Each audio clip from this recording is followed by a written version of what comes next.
Hi, welcome to the Indie Wine Podcast, episode 55. My name is Matt Wood, and today I'm here with Monica and Beno from Catch and Release Wines.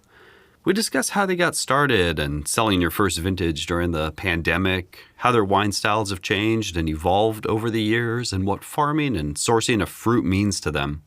Just a quick reminder, there's a link to a Patreon in the show notes if you'd like to support the podcast with a donation to help me keep telling wine stories ad-free. Or you can also help by just telling a friend that you enjoy it. Here we go. This is tomorrow's pick. Okay. Yeah. How did you two develop your interest in wine? That's a great question, Matt. I think it's because there's so much, we were just drinking wine and we were like, oh, these California winemakers don't know how to do it. Let us get in there. No. Goodness. Probably like directly after college. We were living in New York. Well, we didn't know each other at the moment. Okay. But living in New York, I was working in advertising. I'll speak for myself for a little bit here.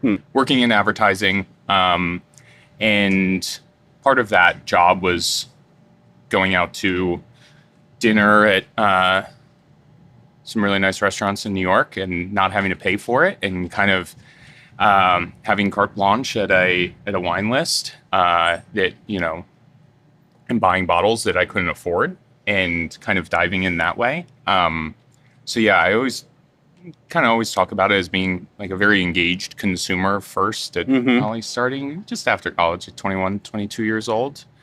And during that time we met. So we met actually at work in advertising. Oh, you did? Okay. Yeah, so he was on the brand or the buying side and I was on the creative side. So my history is like really design and creative work. On the art director kind of side? Yeah, but like actual designing of graphics. So like graphic design and ads and whatever. That's a whole other topic. But that's kind of how we met. So on different sides of literally the same team at a job in Manhattan.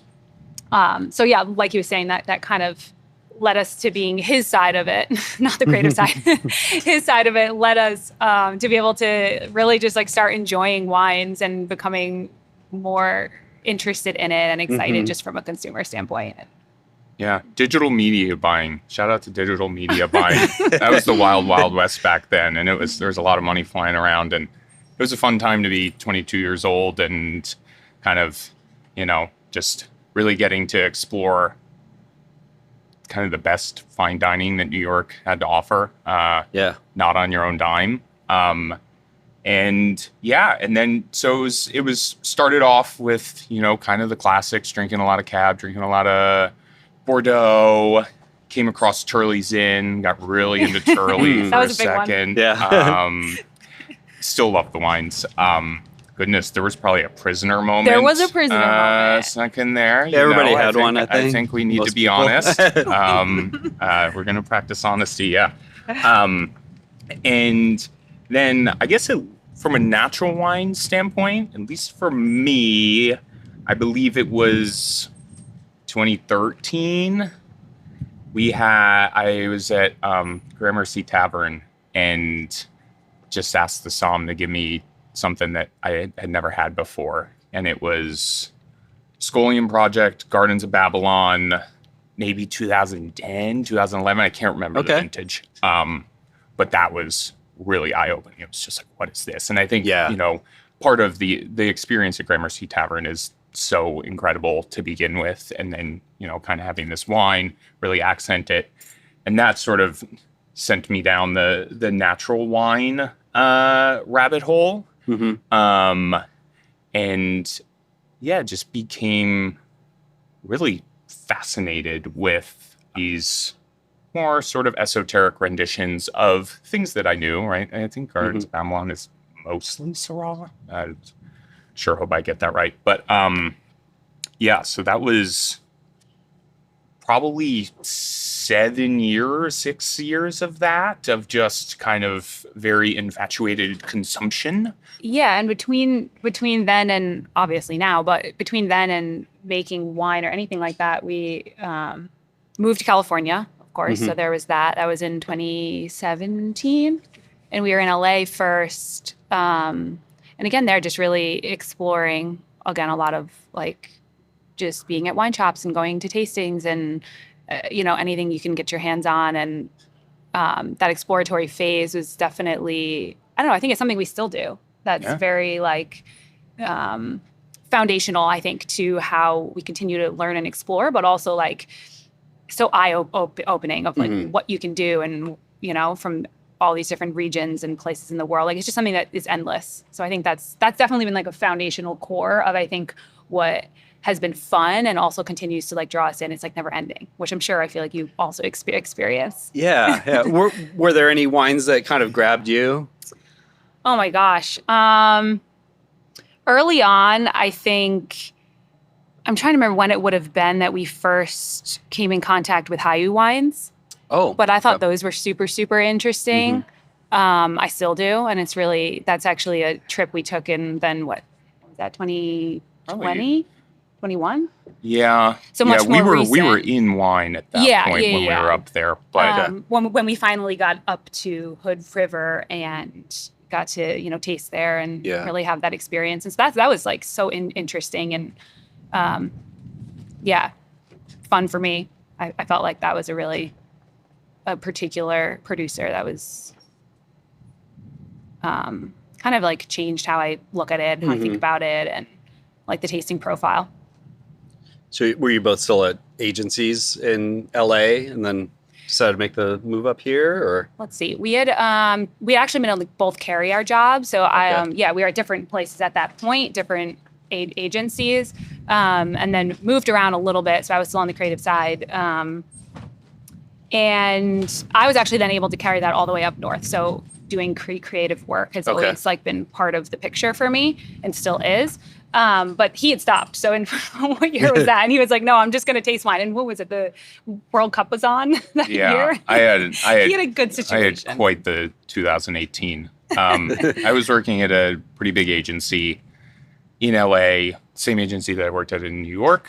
And I was kind of just not being used and really kind of, I was hidden, nobody was responsible for me. I didn't really do much. And then eventually my boss from New York left the company and they were like, oh, we have this guy on payroll in LA that, we don't think he's not doing much.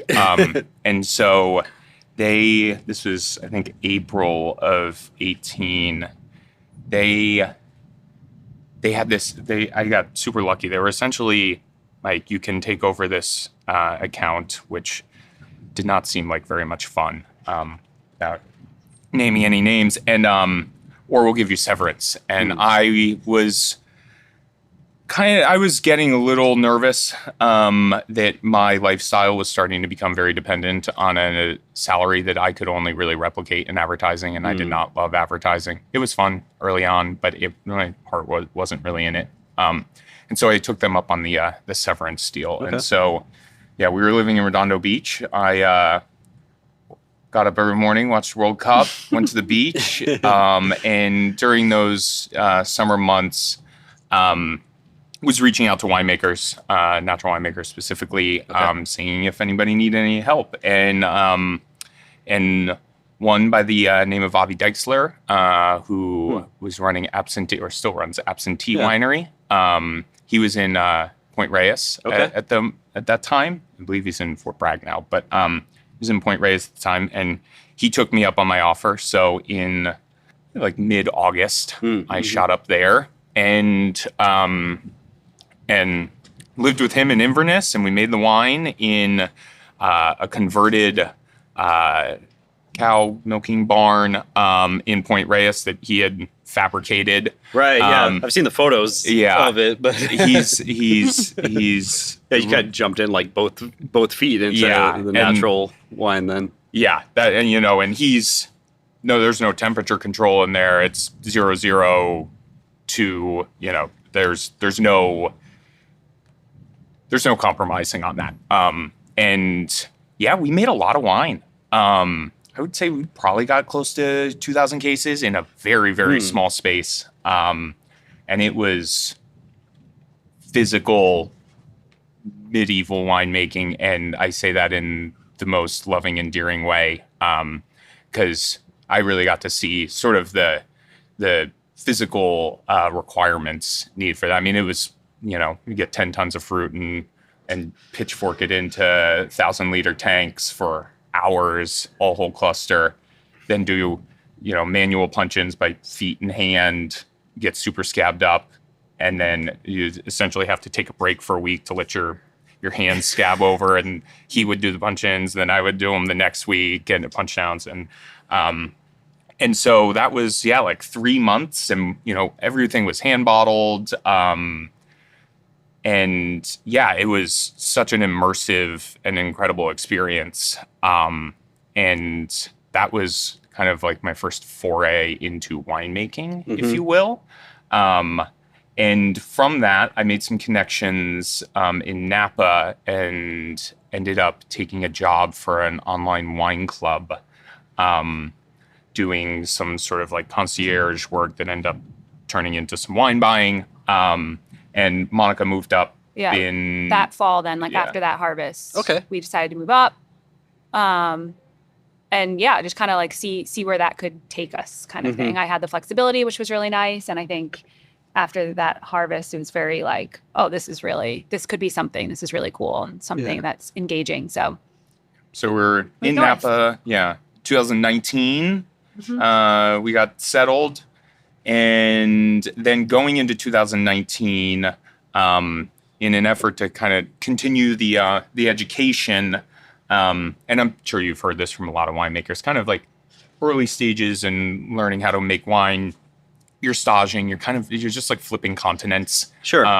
Getting as many harvests as you can under your belt. And a little harvest hop. Yeah, and we're just a little bit older. Yeah, I think that's... And had some more responsibilities. Not that, those people didn't have responsibilities, but just getting up and bouncing all over the place wasn't really in the cards. And I'd saved some money up, working in advertising. And it was like, well, why don't we just continue to learn by making?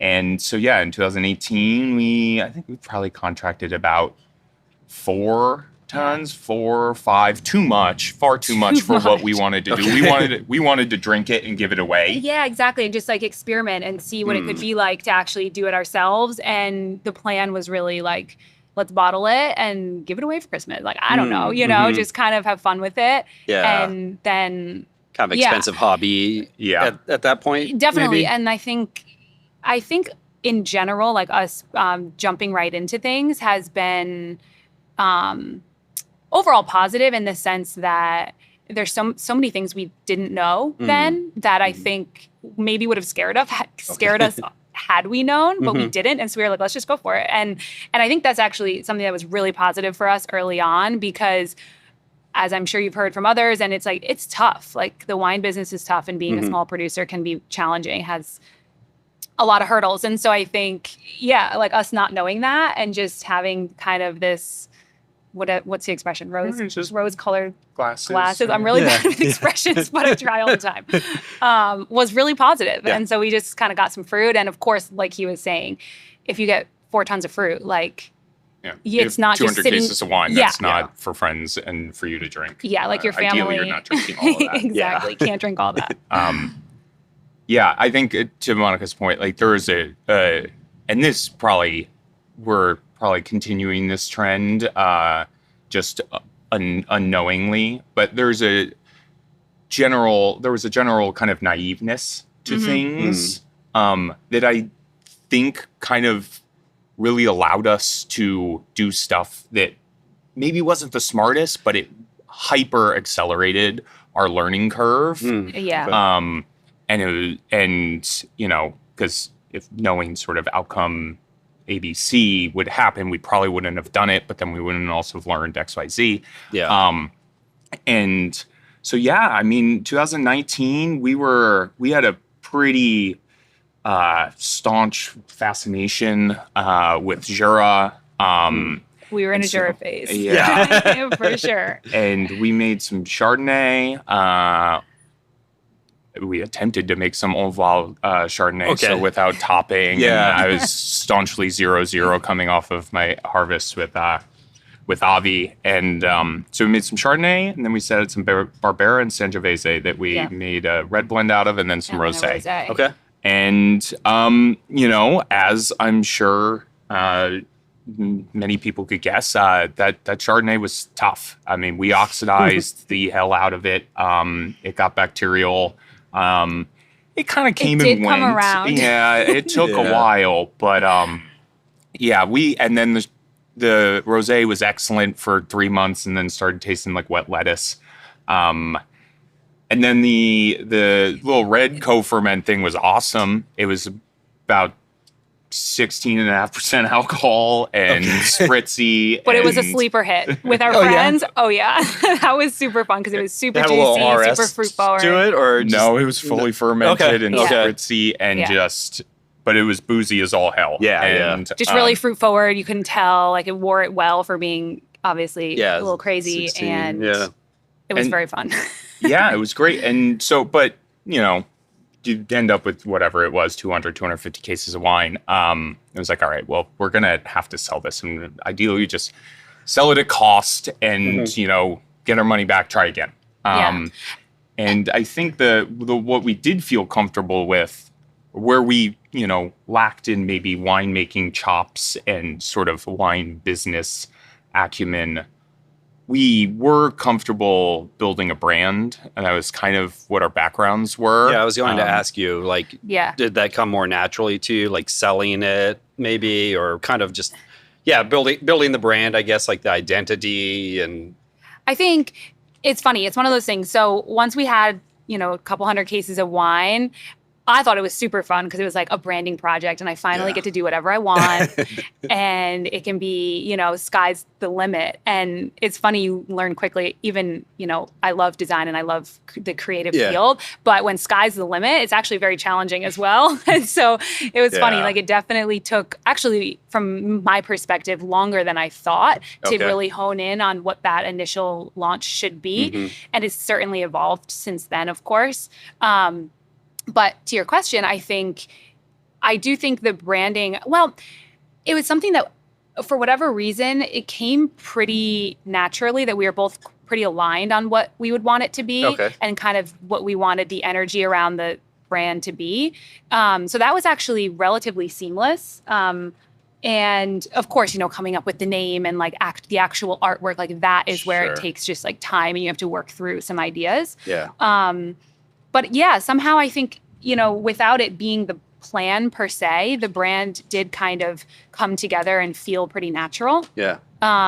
Which was fun. And then, seeing that evolve and being out and being able to share that and talk about it then, like, again, I think it came pretty naturally to us. So it's therefore easy to talk about, because as with wine, and we always say, like, if you are creating wines that you want to drink, it's a lot easier to talk about and sell because you're like, hey, I really like it, so I'm super enthused, or I think it's fun for whatever reasons. And so I think, that's definitely been maybe the easier part, I should say, of sales, although I would not say that sales holistically is easy. I would never say that, but yeah. You were able to sell off all the 16.5% we red were. blend.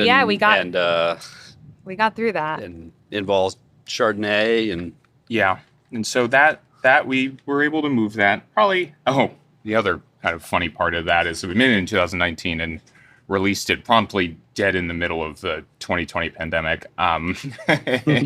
Which, to our sort of, again, just sort of stepping in shit, like dumb luck. Yeah, we understood that, our friend was going to be price point, right? Mm-hmm. And people were drinking a lot of wine. And so we were able to sell a lot of it retail. We pretty much just sold it at cost. And we were able to get through it. But then also, didn't have any kind of hubris around what the end product was, and that, we wanted more from it. And so definitely made some large sourcing and production changes for 2020.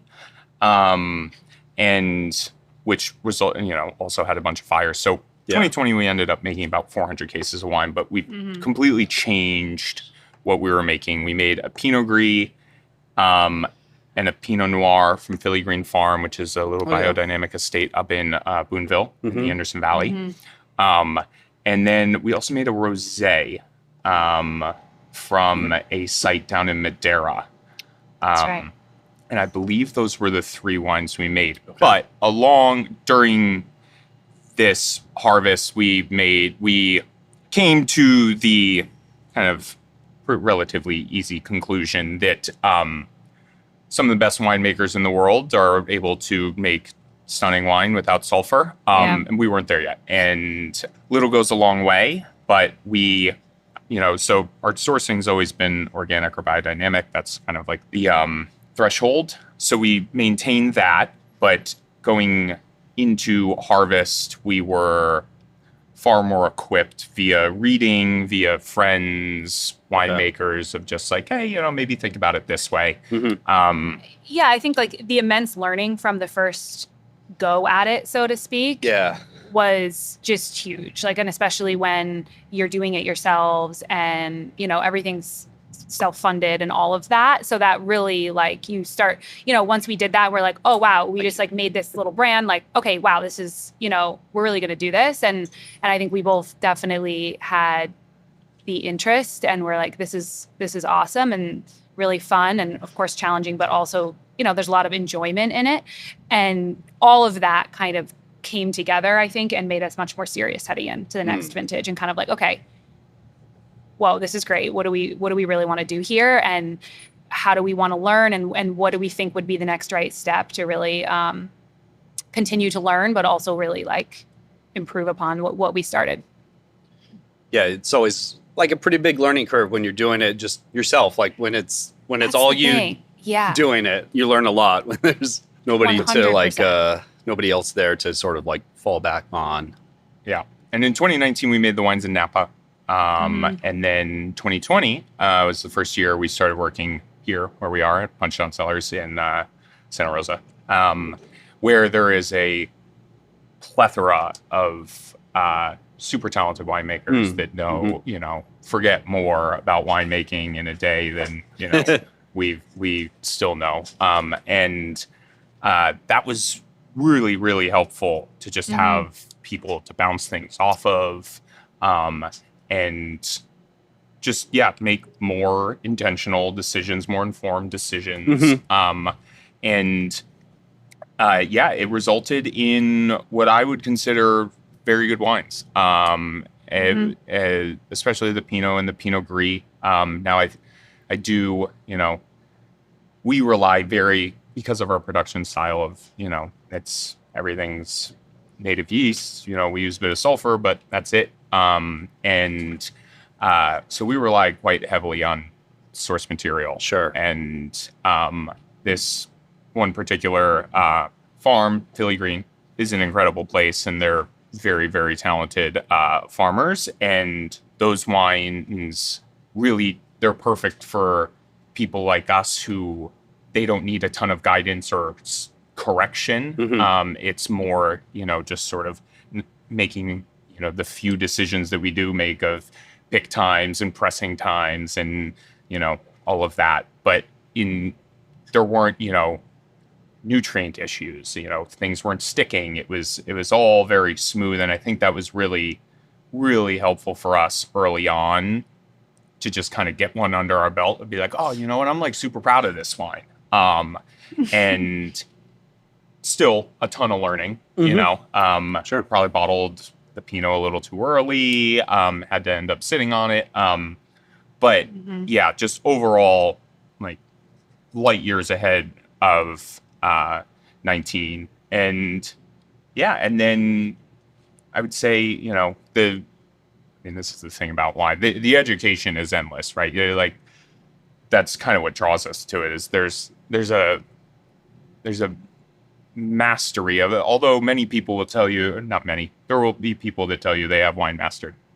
I don't think it's possible. And I think that's really what's kind of interesting about the whole thing is that you're forever learning. And it's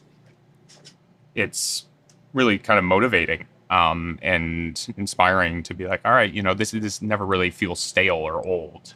Sure. And yeah, so 21, started making a couple different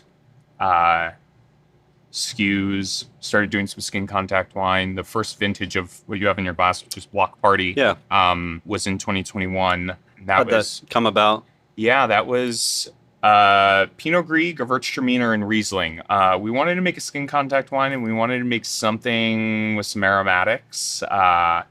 And they was all coming from the same place. That was the original name was Block Party because it wasn't a field blend, but it was different blocks that we were putting together out of a farm, McFadden Farm up in Potter Valley. Yeah. And they Pinot Gris and Gewürztraminer co-fermented on the destemmed, co-fermented on the skins for about 2 weeks, just till dry.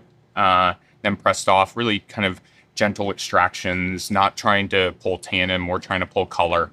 And then the Riesling we make into a still white wine that we end up back blending closer to bottling. Okay. But yeah, so it was, 21 was, and we started making some Chardonnay as well. So we just kind of brought a few more things into the fold. I don't know, probably made like 800 cases of wine. This is still, throughout this, we're both have full-time jobs. So this is very much a nights and weekends kind of hustle. Yeah, I think that's kind of been like the progression has been 22. We kept on making, I had like even more SKUs. Then we had 14 SKUs. All right, got to bring it back down. Distribution doesn't like you when you're like, hey, here's 60 cases. Something. So then, learning, having more of the like business acumen of it. All right, we rely very heavily on distribution. I would say probably 98% distributed. Yeah, maybe a little less. Maybe We're getting better with the direct stuff, but sure. And I think, like, to his point, though, in general, with these early vintages, it's been it's this balance of wanting to learn and continue to experiment while also it's all going into, a brand now, or it's, it needs to move at the end. Yeah. And so it's just a balance of how to kind of figure that out while still being able to continue your education and your exploration. While again, we're not, staging and doing things like that, or being able to make like, one little lot here and lot there. So yeah, has to be like a viable business at the and so I think that's just like an interesting balance to strike, and to be able to continue going with what you really want to explore and keeping that, like, that's very important. And I think it's always kind of been at the forefront, while also then trying to be like, okay, well, let's also focus, and what are we really going to do then on the sales side, or, once it's in bottle. And I think, like he was saying, when we started doing even like Block Party, things like that, like everything we have tried, there's been so much learning and just kind of figuring out, like that one in particular, like the Riesling came in with botrytis, and like kind of getting to like figure out how we want to, deal with that. Do we want to keep it? Do we want to sort, and how much, and all the rest? Yeah. And in the first vintage of this, it was really like particularly beautiful because it brought these like honeyed candied notes that I think are so, it creates this like delicate complexity in the wine that I think is really nice, while it still comes across as like a relatively like gentle orange wine. It's quite like accessible. Yeah. And so things like that, I think sometimes, like, while yes, we wanted to work with those varietals and had an idea for what the wine could be, you just don't really know until you make it what it's actually going to be. And so I think that's some of the, I don't know, it's like, it's very, very fun to see what's going to end up being in bottle, and I think, that's just something that has really evolved. And so I think it's also how you end up with 14 SKUs after 4 years, right? Because you don't really know what the market will take to until you put something out there and you get the feedback. And the feedback is, are people buying it, right? Yeah. In a very sort of simple form, right? We've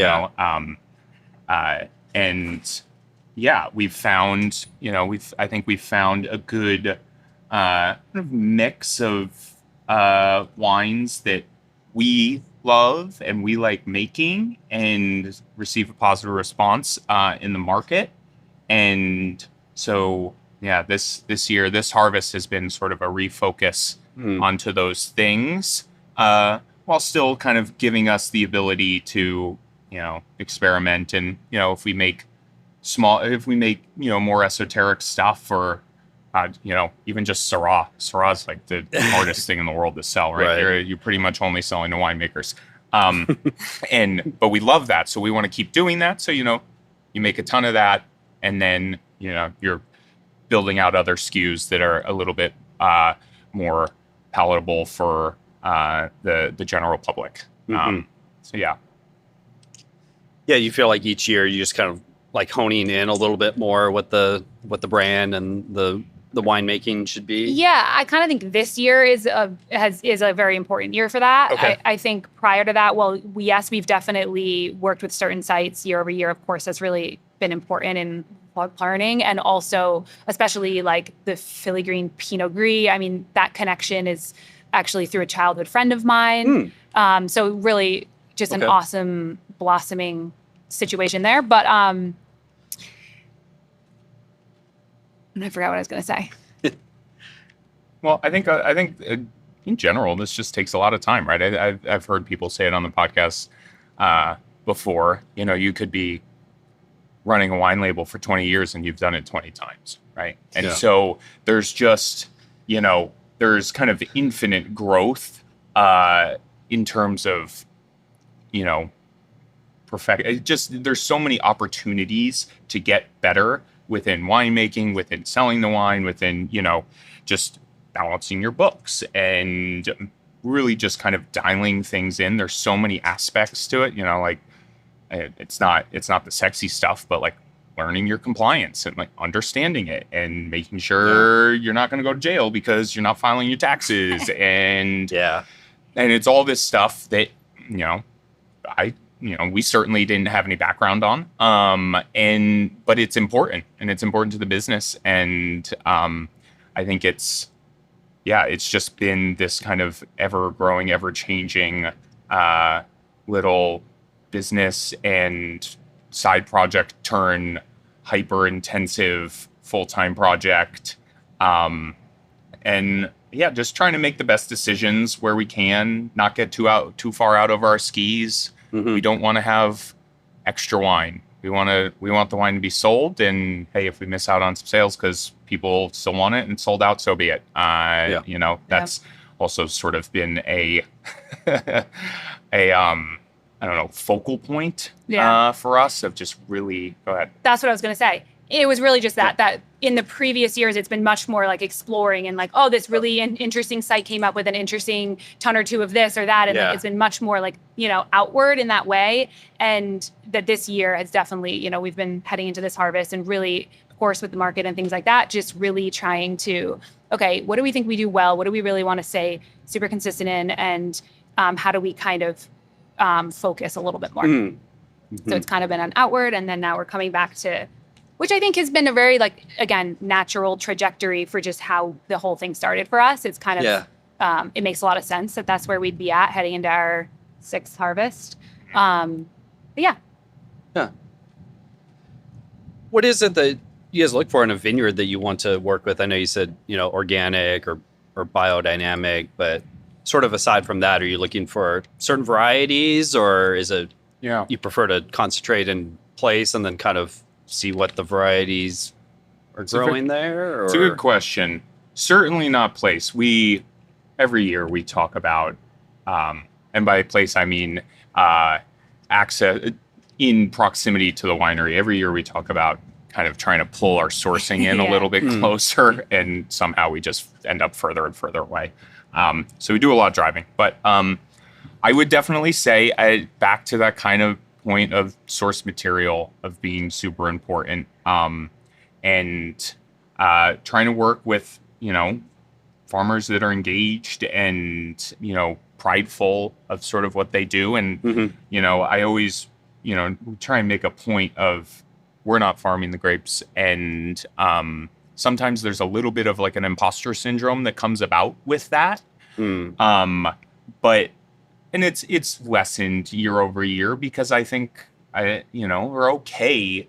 There are just people that are simply better at that than what we do, and they're again, farming organic biodynamic ways that this is not the easy way out, right? And if our role in that is supporting them and buying their fruit, fantastic, right?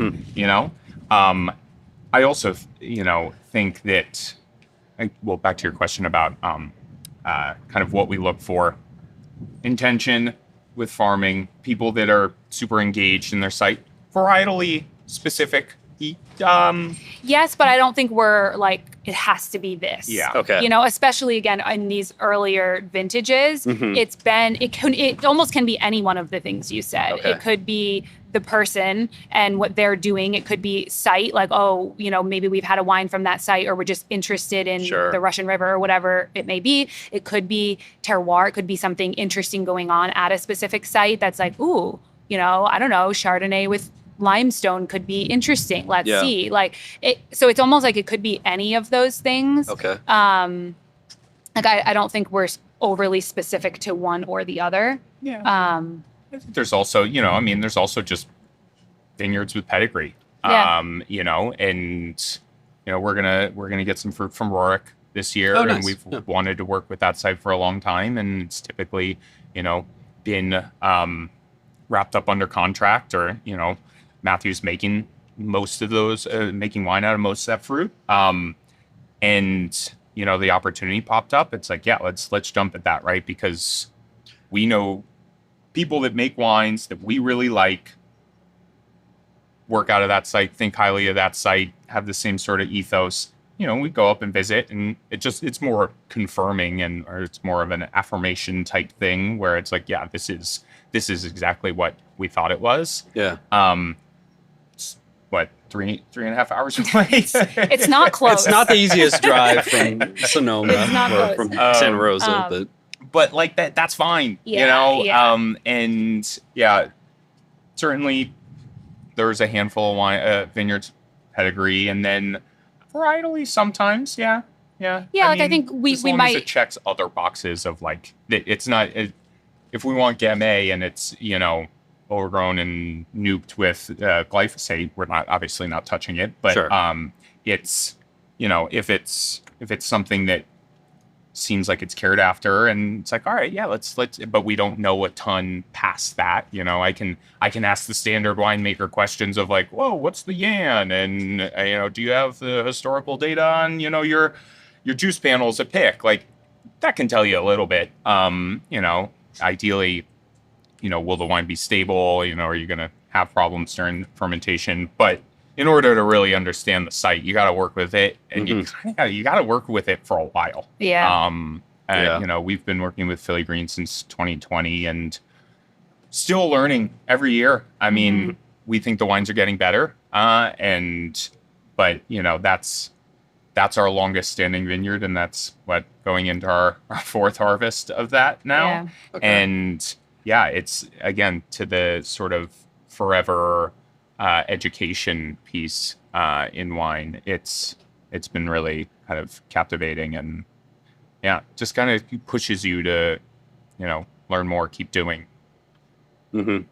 It seems like you make some wines that are maybe a little more like, I guess, lighthearted or casual, and then some others a little more serious. How do you kind of balance the two sides? Like I have my answer, but if you want to. Well, I think it's very intentional that we do that. Okay. And I think it's for, a few reasons, but outside of being able to continue to learn and have more accessible things, we also release spring and fall, and so we kind of try to have a little bit more lighthearted, playful wines that we'll release in the spring, heading into the summer, and so we'll think about those SKUs also as a way to just be a little, it's easy drinking. It's easier maybe for an audience to become familiar with the brand, and it's like an access point to what we're doing. Yeah.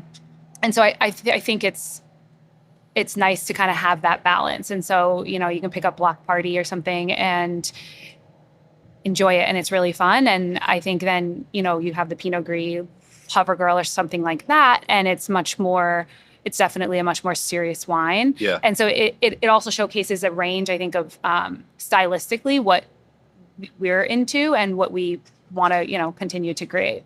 Mm-hmm.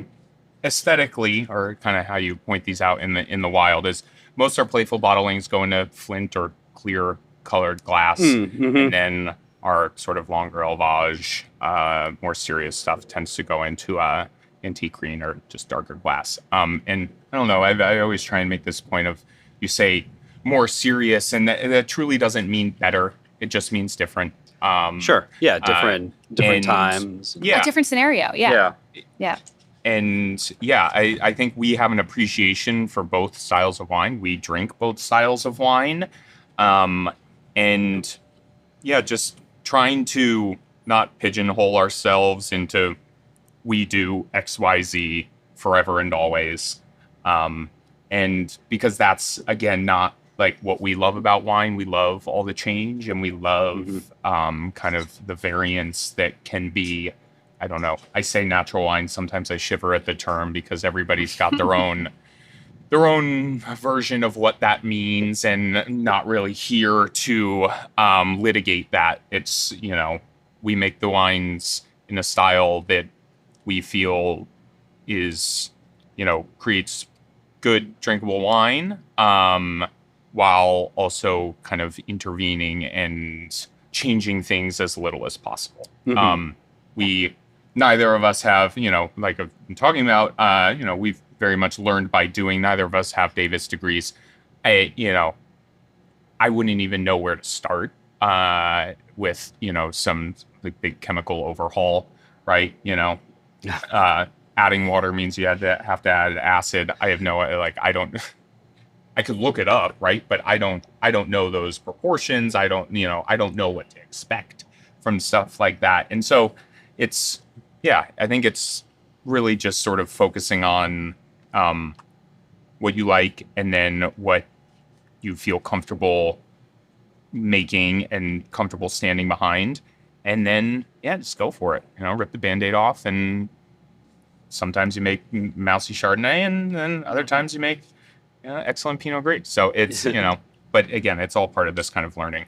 Aside from those, maybe the first year to the second year, what's the evolution been like in the winemaking? It seemed like there was a big evolution in that first year. Has it just been kind of dialing it in since then? Yeah. Or in 2020, we started using a little bit of sulfur. We've continued to, but that's been the only and continues to be the only additive we use. So from like an additions standpoint, I think sort of the like less sexy stuff. Well, I guess additions isn't particularly sexy to talk about, but just the small stuff of, really being able to, taste out of the press, and when are you cutting the press, and being able to taste sweet, and what is your extraction levels when there's 30 grams of sugar still in the juice, those kind of nuanced, sort of small decisions. That's kind of where we've been, tweaking and tinkering and forever learning. I guess from a sulfur standpoint, we've been able to use less. I mean, when you work with sulfur, we work with it in a 6% solution. It's not the most pleasant thing to be around. And so it really makes you want to be, light-handed, and we're not prescriptive with how we use it. It's nothing, nothing gets treated the same way. We'll have lots that will, whatever, it's a 10-barrel lot, and it'll cruise through, 8 of those barrels will cruise through 0 up until bottling, and then 2 of them we're tasting and they're oxidizing. Yeah, it's going to get a little bit of sulfur, but it's not this, this happens at this time always. And I think that's definitely helped in sort of improve the quality of the wine for sure. Yeah.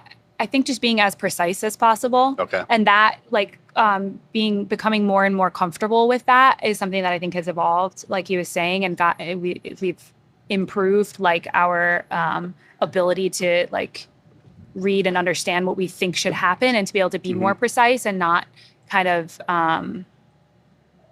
not overdo it or anything. Yeah. And then I also think, like, just going back to your question, that I think he said this before, but the biggest jump between 2019 and 2020 was also the fruit, like the sourcing. Okay. And I think that has continued to evolve, and that has really also helped improve by a large margin the quality of the wine. And yes, I think that has continued to improve, and also for us to be become more, what would be the word? Like, just selective? Yeah. So, like, quite selective in what we want to work with and when and kind of from whom and why. And so I think as those two things come together, the wine has really, like, improved a lot. And in a very simple form, it's kind of like just like an attrition thing. Like when we started, we didn't know most of the growers we work with. And then, we're going to wine fairs, pouring our wines at wine fairs. And then, we meet somebody like Matthew Rourke, and now he knows who we are. And then, you just establish a relationship. And then, that you just start knowing more people. Hey, I got a lead on this. And, are you interested? And it's just that kind of information sharing. And as your community grows, that becomes a lot easier. Right. And, I think we talk about this a decent amount, but when you first start, especially in our case, you're making all these decisions for the first time ever. And that's across the board. You're just doing all this stuff for the first time. It's like, all right, now I'm dealing with the TTB.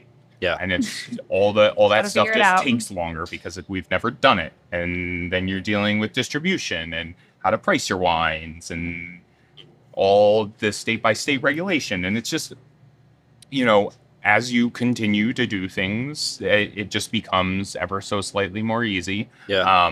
You're not starting from scratch every year. Yeah. Exactly. I do think a big part of sort of at least our sourcing has been our community growing and just, knowing people that, are like-minded and they'd be interested in this. Let's give them a holler. And yeah.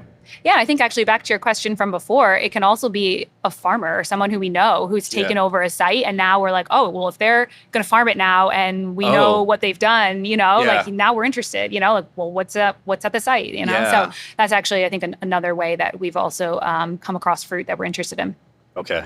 Yeah. Making friends with farmers is paramount to making good wine, especially ones that care a lot.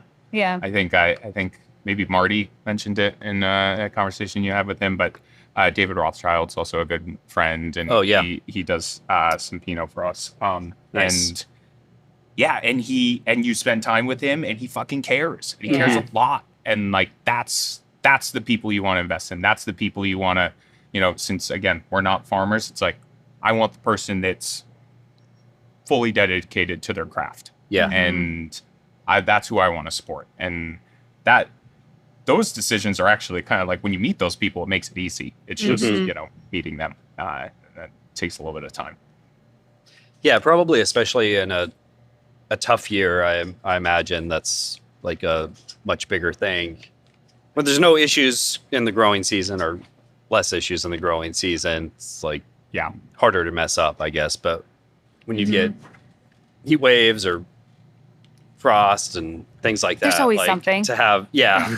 There's always something. Yeah. We've also only been making wine in like cataclysmic years. It's either drought, crazy fires, maybe both. COVID. Yeah. I mean, last year wasn't like natural disasters, but I mean, the amount of botrytis that was just out there was just because the growing season was long. It was cold until, July 4th. And it just, there was ton of mildew pressure.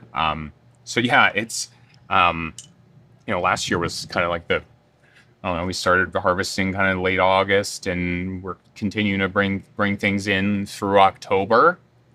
And it was funny because we like kept on being like, is something wrong? Like, are we missing something? And everybody who had been doing it for far longer than us was like, no, this is how it used to be. You didn't used to bring all your fruit in within like a 7-day window. Right. And just run around with your hair on fire, just hoping for the best. So yeah, it's been a learning experience, but it's, I don't know, again, like I wouldn't trade it for the world. Like, yeah. Yeah, that 2023 harvest must have been quite a different experience than your first few that you did as far as weather and everything, I imagine. Yeah, I mean, it was definitely cool. I mean, it was raining. We had rain in May. Yeah, like late May. Yeah.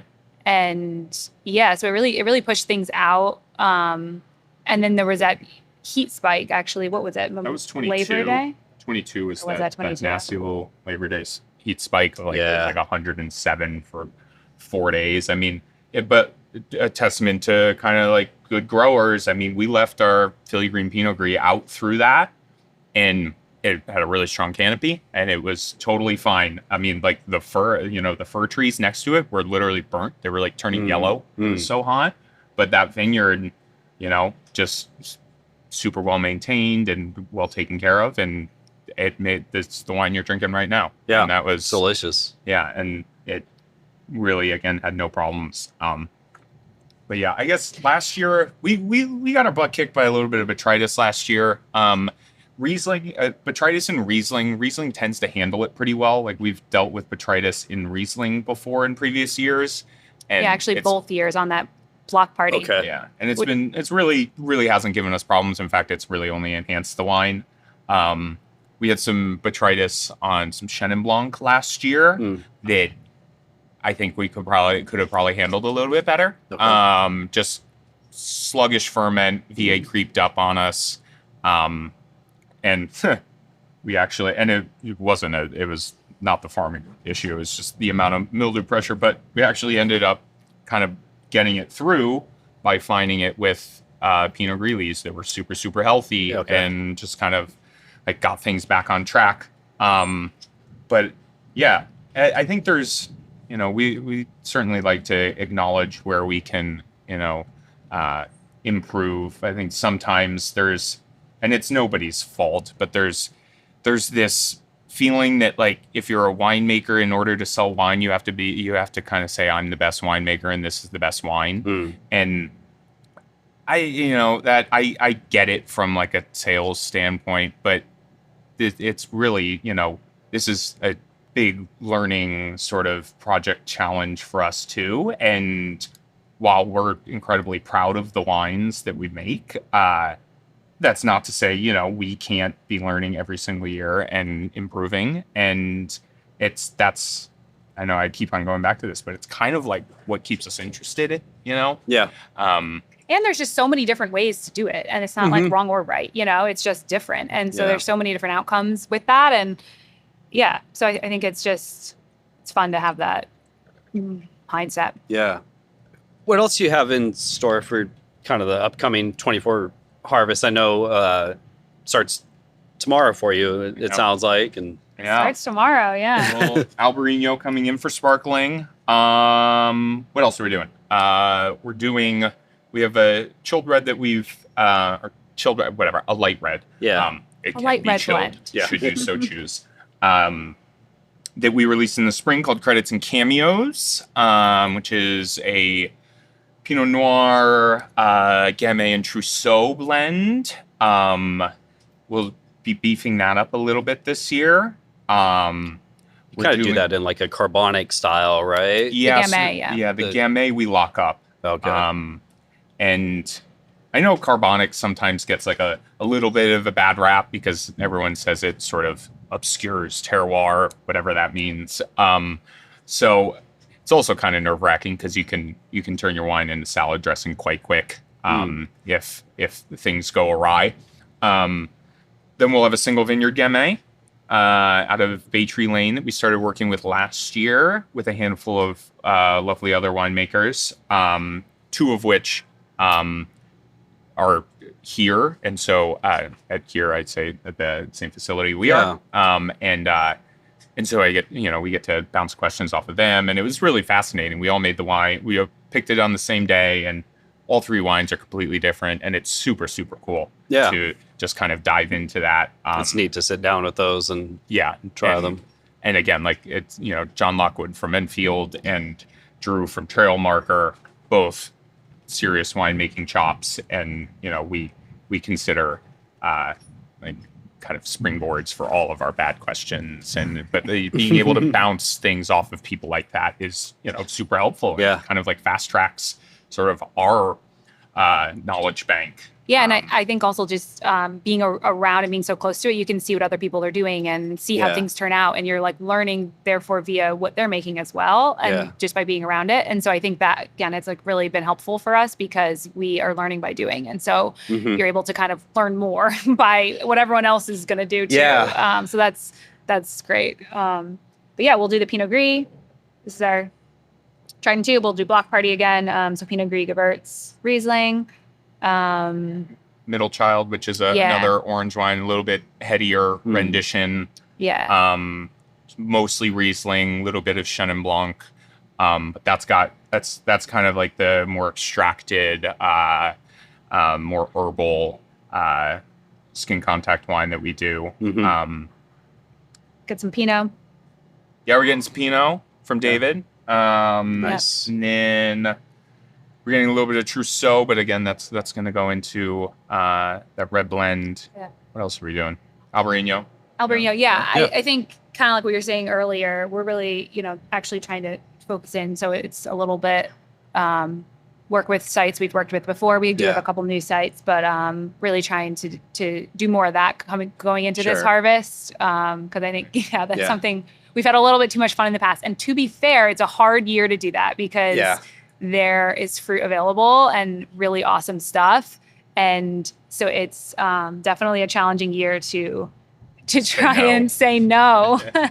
Yeah. I've heard that from a lot of other people. Man. I mean, it's kind of like all this fruit available that might not have been available for like 10 years or 15 years, like under contract or just long-term buyer. And so much opportunity. It's like, will you ever be able to get it again? But you try and get a foothold in one of these vineyards, but then you're the one that's got to sell it, and that's again back to that point of like really trying to maintain discipline in our production and not overproducing our demand and making sure that we have homes for all the wines so that next year we're making wine and we're not, cutting production by 50% because we got greedy. We didn't have the audience that we thought we did. Or maybe just sort of overstating that audience and being like, we'll figure it out later, because those bills come fast and furious. And it's easy now to be like, let's do it. And then in the spring, it's also a matter of like being able to pay your growers. I think like winemakers complaining about it not getting paid. Like growers are on the very back end of that, and they're again the backbone of what we do, especially since we're not farming.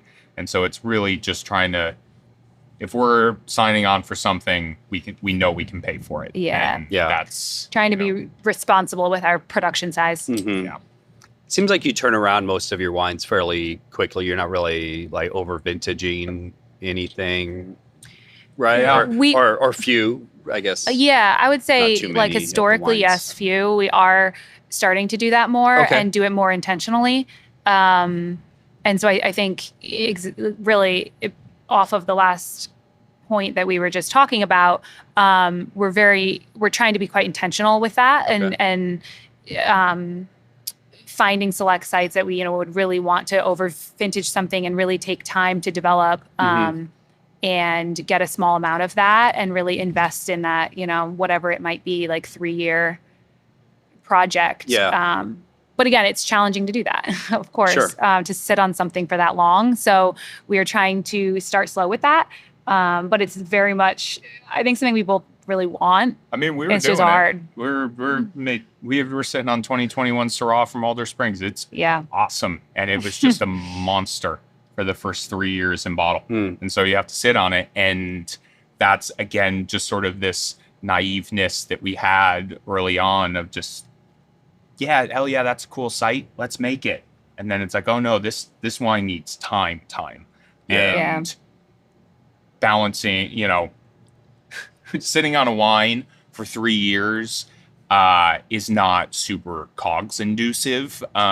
Your cost just keeps on creeping up. Yeah. And again, because we don't sell a ton of wine direct, to consumer, it's plopping, a $20 FOB Syrah on your distributor's desk. You just kind of get laughed out of the room. And it's not their fault. You're just being kind of unrealistic with the market. So I think we definitely have aged a good amount of stuff. We have a 21 Pinot in distribution right now.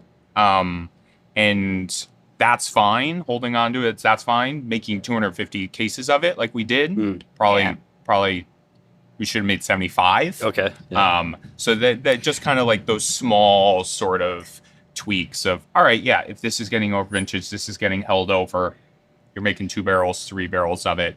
That way you're not tying up a ton of cash. And it all seems, it's like kind of like, duh. I don't know. I guess but early on, it just wasn't that obvious. Yeah. Yeah. So like you said, just trying to be like intentional. Yeah, we're trying to be more intentional with it. And just thinking. We have done thinking it all through. Yeah. First, like where's this going to trying to think end up? Yeah, trying to realize what might want that or need that, what fruit or what site, and think about that ahead of time is what we're all about this year, or at least we're trying to be. We have a little Pinot in barrel. Yeah, that's going to be awesome. It's going to be sweet, and that'll be like almost 20 months, depending on when we bottle it, 18 to 24 months in barrel.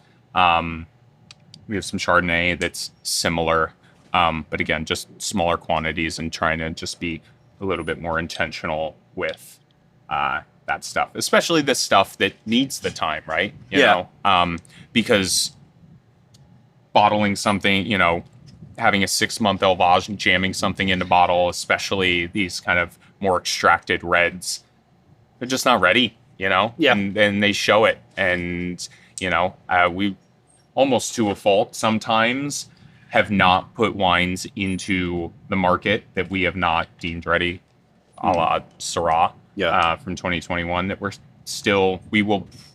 I think we're going to release it this fall. It tastes good. We are. We are. So it's got to get out it's awesome. It's got to fly on its own at some point. And it's also sort of it's a product of what we've seen move, and being realistic with that. It's, kind of the more fun, playful stuff that's a little bit cheaper. Make more of that. That's a quicker élevage. Hopefully results in cash flow leaning into, the next harvest. And then, the stuff that takes a little bit longer and you need to have patience with, great, make it, just make less of it. Yeah. Any thoughts on kind of the conversation that's been going on as far as wine sales in general? And I guess wine sales maybe in California producers specifically? Yeah. Do you want to start? No, I'm happy to riff. I think you certainly hear about it, and you certainly see about it. I think we're moderately insulated from that, simply from a size perspective. Or Monica's heard me say this a couple times, but if we have markets that dip 10%, we're distributed in 9-10 markets. Yeah.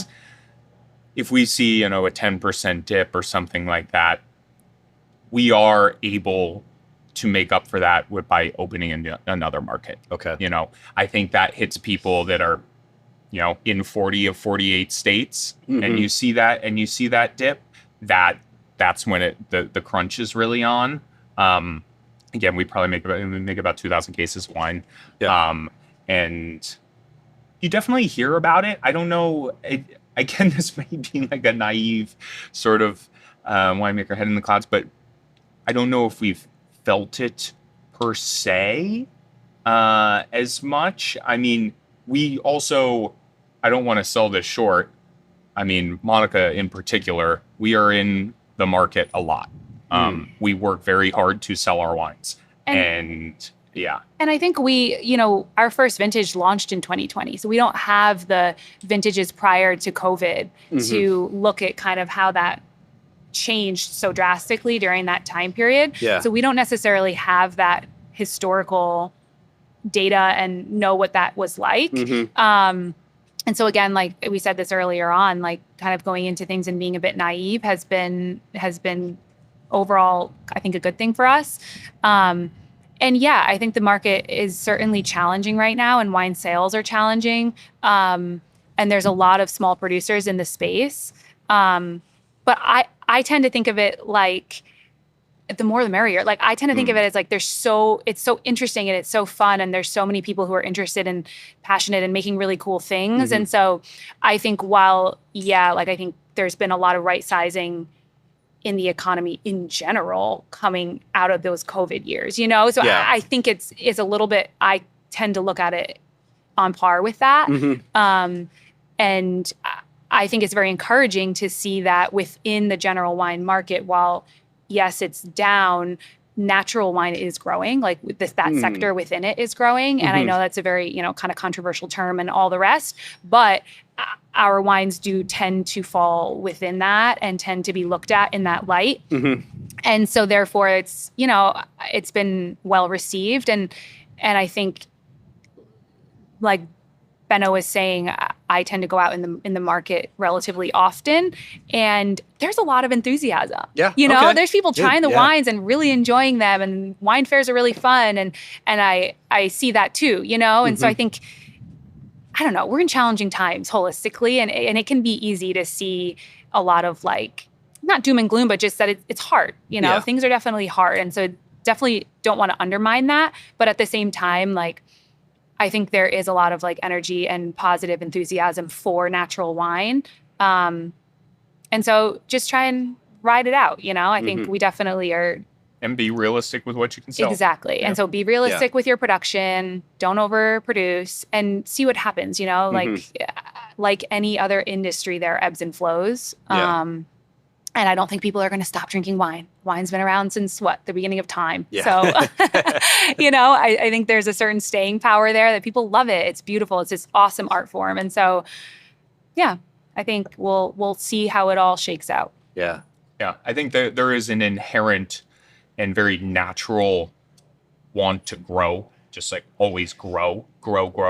Sure. And, I get that, and I don't fault anybody for it, but I think it is good to sort of recognize and be very realistic, and maybe not feed into the ego, and just be like, you know what, I think this is what we're capable of selling. Let's make this much wine. Yeah.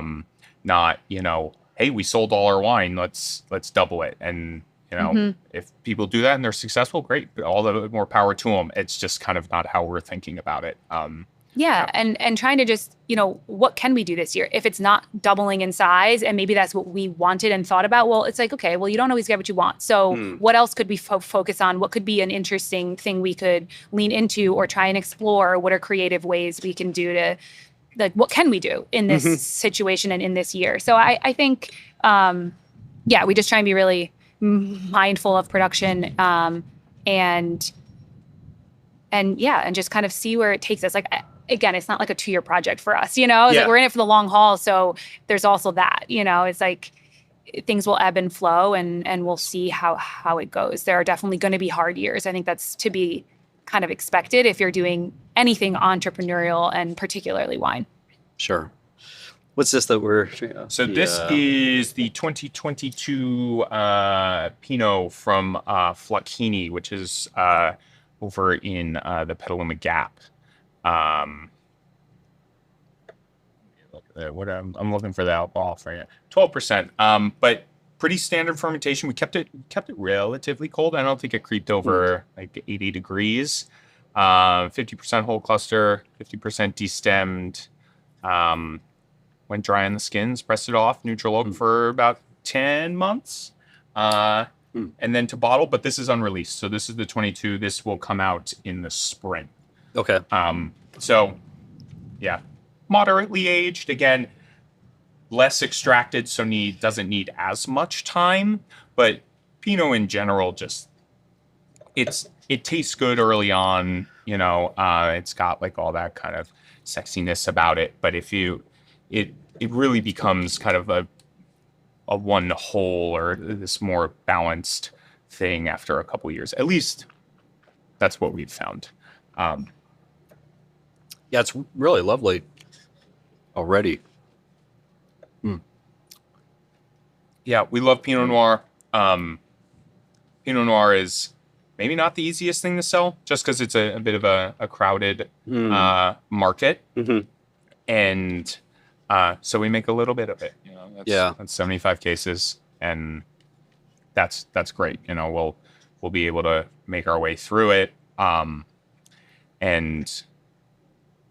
yeah, I think it makes it's delicate, and there's a lot of typicity about the grape, or about the wine and the grape. But there's like a rawness and a liveliness about the wine that it's not sort of over sensualized, which sometimes I can find in California Pinot Noir, where they're just so sexy and soft that it becomes routine. I mean, the weight and everything of this is like really nice. The alcohol and just has a little freshness to it, not clobbered with the oak or anything. Yeah, we like some whole cluster. We don't even dislike a new oak because it's just bloody expensive, and it would eat a 12% alcohol wine like this alive. But we like the whole cluster. We try and do, I don't know. I think we've actually been backing off a little bit. Okay. Just it's very sort of specific to site and how lignified the stems get and that nature. But I think earlier on, we were maybe a little bit more enamored with kind of what it can do for the aromatics. But then it can also really kind of take away from the palate if you get green and astringent. So yeah, just trying to find that balance, which again is not specific to just Pinot Noir, but kind of everything we do. You've done some blends of some different sites with your Pinots also, right? Yeah, so actually the 21 was a blend of a Petaluma Gap, is a blend of Petaluma Gap fruit and Russian River fruit. Okay. So yeah, and then prior to that was Philly Green. Okay.